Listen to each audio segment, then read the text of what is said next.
Open na natin. Yung pinagmamalaki nilang Apple logo. Let's see.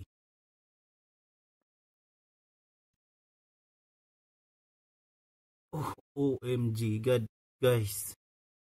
Apple nga siya. Ito po yung power button. Okay, pwede mo rin yung i-rotate, scroll down, scroll up, or zoom. Yan po yung function nito. Ito pong nasa dito. Huwag nyo po itong tusukin. Yung maliit na butas. Huwag nyo pong tusukin yan. Kasi design lang tong parang lalagyan na ng SIM. Naka-design lang po yan. Hindi yan siya po mabubuksan. So sa likod, dito po yun. Ito po yung mariread yung mga activities natin. Either sa heartbeat, sa walking. Ito yung magre-read. Pag nagcha-charge po kayo, dapat yung dalawang pin, itong dalawang pin na ito naka-insert dito sa dalawang hole na to. Makikita nyo naman po, may pin po itong wireless charging. Para ma-access natin to at ma-change natin yung time, kailangan nating i-scan itong QR code na nandito. I-click mo lang to.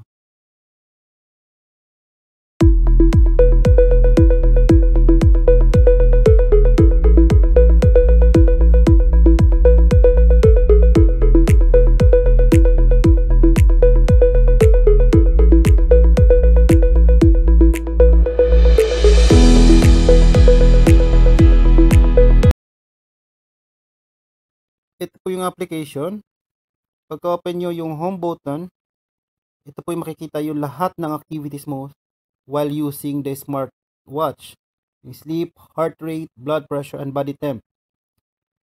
Sa device naman, dito mo makikita yung model mo. Kung connected na ba siya or hindi pa. At the same time, yung battery life. Then, ito yung ito yung profile mo. Pwede mo siyang i-edit. Yan. Pwede mong i-edit yan. And save lang. So, pag naka-connect na po yung application, tsaka ito yung smartwatch nyo, automatic na po mag-change na po yung time niya. So, swipe natin sa left, ito yung mga activities natin. Habang suot natin tong smartwatch. Swipe right. Yan. Clock interface, kung anong gusto nyong lumabas na itsura sa mga relo nyo. Okay? Swipe up, notification. Yan, shortcuts.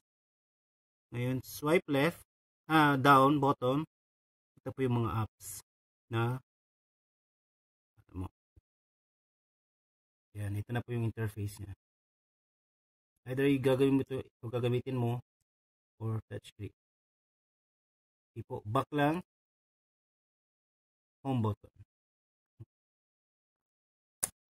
Best copycat Apple smartwatch series. Ito po yun. W68. Ang galing po. Ang galing. Di po kayo magsisisi pagbili nyo kasi look alike po talaga siya ng Apple. Kahit yung build, design, materials po, look alike. Interface, ito nabili ko siya. Kung dito sa Qatar, it's 100 real. So more or less in Philippines, nasa 1,500 po or 1,300. Running like that. Okay?